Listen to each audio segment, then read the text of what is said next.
வணக்கம் ஸ்ரீ. ஆனந்தம் பொங்கட்டும். ஆனந்தம் பொங்கப்பா வீட்டுல எல்லாம் ரொம்ப வாழ்த்துனாங்க. சரிங்க ஸ்ரீ. நீங்க எவ்வளவு நல்லவரா அப்படின்னு எங்க சம்சாரம் கேட்டாங்க. என்ன பண்ணீங்க வீட்டுல போய்? என்கிட்ட நான் சர்ப்ரைஸா வந்து கொஞ்சம் என்ன சொல்றதுன்னா சரியா சொல்லல. வந்துட்டு 2 நாள் கழிச்சுதான் போய் சொன்னேன். சரி. அவங்க ரொம்ப சர்ப்ரைஸா போய் கொஞ்சம் அதாவது செல்லமா சண்டை போட்டாங்க. ஓகே ஓகேங்க ஸ்ரீ. ஆமா, அதுக்கு என்ன காரணம்னா அவங்களையும் என் பொண்ணையும் என் பிள்ளைகளை எனக்கு 2 பசங்க ஒரு பொண்ணு எல்லாரையும் கொண்டு வந்து அங்க ஹேண்ட் ஓவர் பண்ணிடணும்னு நான் நினைச்சிட்டு இருக்கேன். சரிங்க ஸ்ரீ. சரிங்க ஸ்ரீ. ஓகே, உடம்பு பரவாயில்லைங்களா?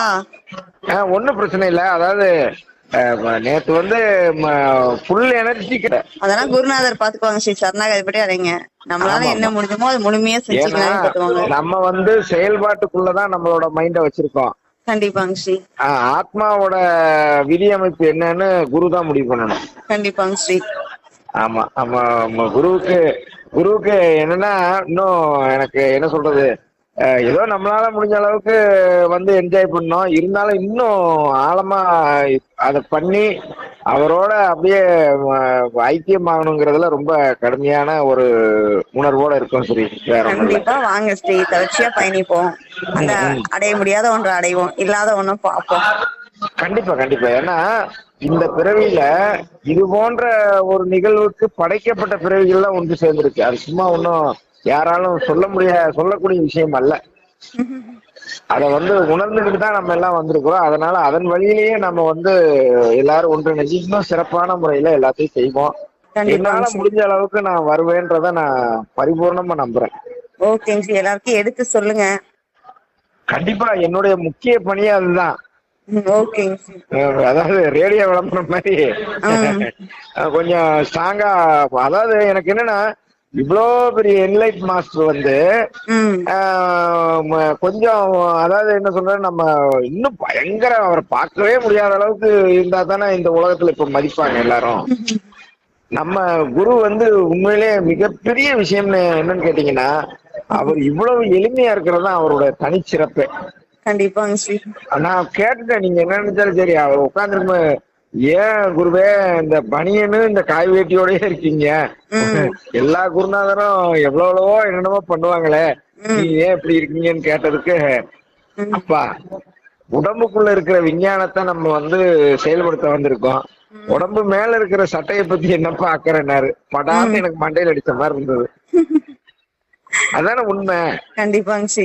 ஆமா, ஆனா அந்த அளவுக்கு எளிமையான நமக்கு இவ்வளவு அன்பான குரு கிடைச்சது மிகப்பெரிய ஆச்சரியம். அதனால இந்த சந்தர்ப்பத்தை நழுவ விடாம நம்ம வாழ்க்கையில முழுமையா பயணிப்போங்கிறது என்னுடைய ஒரு அடிமனசுல இருக்கக்கூடிய ஒரு எண்ணம். அதனால நான் தொடர்ந்து முடிந்த அளவுக்கு என்னால முடிஞ்ச அளவுக்கு எல்லாத்தையும் ஆர்கனைஸ் பண்ணி, கோயம்புத்தூர்ல இருந்து நிறைய பேர் வருவாங்க பாருங்க, கூட்டிட்டு வாங்க ஸ்ரீ. ரொம்ப சந்தோஷம் ஸ்ரீ. அதாவது குருவிட்ட வந்து ரொம்ப நான் வந்து ரொம்ப நெகிழ்ந்து போனேன்னு சொல்லுங்க. ஏன்னா எல்லாரும் வருவாங்க போவாங்க, அது ஒரு பக்கம் இருக்கட்டும். நான் உள்ளார்ந்து ஒரு 1.5 மாதமா நல்லா உள்வாங்கிட்டு தான் வந்திருக்கிறேன். அதனாலதான் அவ்வளவு அவரை வந்து இப்பதான் வந்து முதல்ல பாக்குறோன்ற மாதிரி ஒரு உணர்வே என்கிட்ட இல்ல. ஆமா, இப்ப நீங்க எப்படி பல நாள் பார்த்து அந்த குருவோட நெகிழ்ந்து பழகுறீங்களோ அது மாதிரிதான் ஒரு உணர்வு என்கிட்ட இருந்தது. அதனாலதான் அவ்வளவு உரிமையோட திடீர்னு போய் பேசினா ஒரு மாதிரி கூட இருக்கும். ஆனாலும் அதெல்லாம் கடந்து நம்ம இருந்தது வந்து அவர் போட்டிருக்கிற அந்த எண்ணங்கள் அவர் ஏற்கனவே பதிவு பண்ணிருக்காரு பாத்தீங்களா யூடியூப்ல. அத பூரா முழுமையா உள்வாங்கினதுனாலதான் அதனால அவ்வளவு தூரம் நம்மளால அதை செயல்படுத்த முடிஞ்சது. பாடல்கள் பாடினது வச்சது எல்லாமே அப்படித்தான், வேற ஒண்ணும் இல்ல. ஓகேங்க ஸ்ரீ, ரொம்ப சந்தோஷம். எல்லாரையும் கேட்டேன்னு சொல்லுங்க. குருநாதருக்கு ஒரு நல்ல சிஷ்யனா என்றும் நான் இருப்பேன்னு சொல்லி உத்தரவாதம் கொடுக்குறேன்னு சொல்லியிருக்கேன். அதுல என்னங்க ஸ்ரீ சந்தேகம்? கண்டிப்பா வாங்க, தொடர்ச்சியா பயணிப்போம். நன்றி நன்றி, வணக்கங்க. சரிங்களா? வணக்கம். ஓகேங்க. எதுனாலும் கூப்பிடுங்க, எதுனாலும் சொல்லுங்க. இந்த பிரவேசால வந்து இன்னைக்கு விட்டுருங்க, நாளையில இருந்து முடிஞ்ச அளவுக்கு நான் வந்து கண்டினியூ பண்றதுன்னு பாக்குறேன். ஓகேங்க ஸ்ரீ.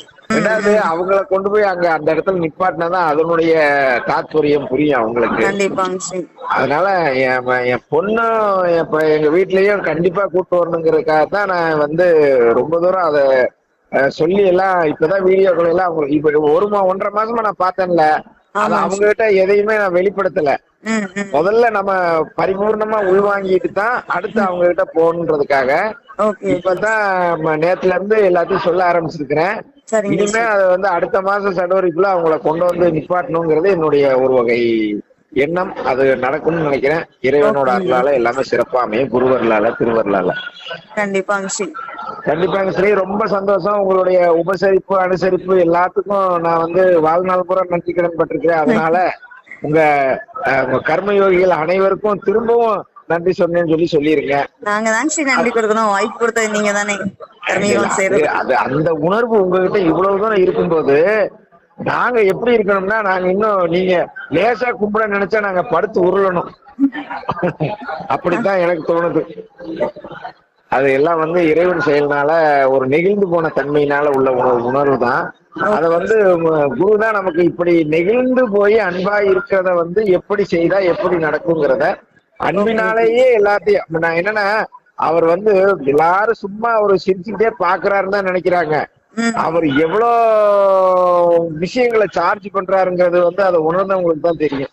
கண்டிப்பாங்க கண்டிப்பா. அதனால அதாவது இப்ப நான் நேரடியா அனுபவபூர்வமா உணர முடியலைனாலும் இருந்தாலும் நம்ம படிச்சிருக்கோம்ல கொஞ்சம் கொஞ்சம் எல்லாத்தையுமே, அந்த ஒரு உணர்வுனால நான் வந்து அதை முழுமையா உள்வாங்கிட்டதுனாலதான் நான் அவ்வளவு ரொம்ப எமோஷனல் ஆகி அழுது கத்தி கதறினேன்.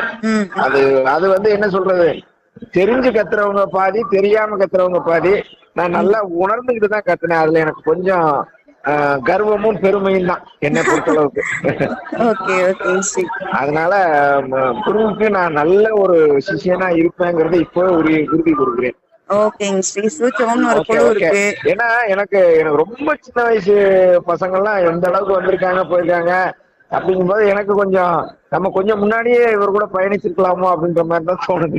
அதனால என்னங்க ஸ்ரீ, காலம் கணிந்து வந்தா குறுகிய காலம் கூட ஒரு நீண்ட அனுபவத்தை ஏற்படுத்தும். ஆமா ஆமா. இன்னொன்னு, கர்மா யாருக்கு எப்ப வழிகாட்டுதோ அதன்படிதான் எல்லாமே அமையும்.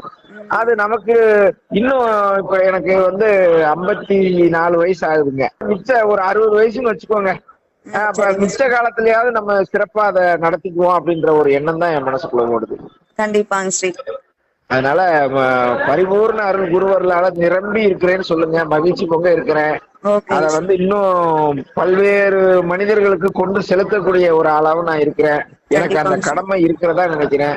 ரொம்ப சந்தோஷம். கண்டிப்பா நான் வந்து எல்லாருக்கும் இத வந்து அதாவது சும்மா அப்படியே போனா வந்தோன்ற மாதிரி இருந்துட மாட்டேன். பரிபூர்ணமான ஒரு செயல்பாட்டோட நான் வருவேன்னு சொல்லியிருக்கேன்.